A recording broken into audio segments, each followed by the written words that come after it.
Sorry ba? Sorry.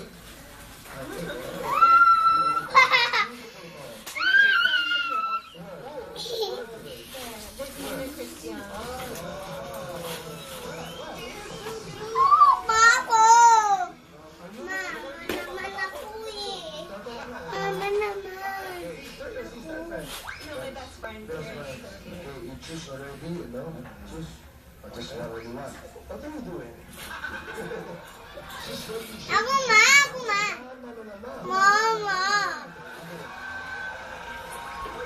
Oh, okay. Well, Pamela, Ma, ako. to my daughters because Naman eh, tatasan ko nga to.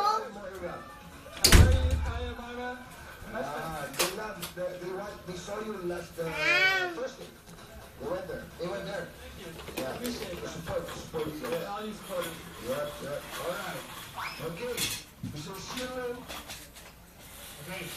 Kung pwede mong i-rewind ang buhay mo sa isang pangyayari, anong pangyayari ang pipiliin mo at bakit?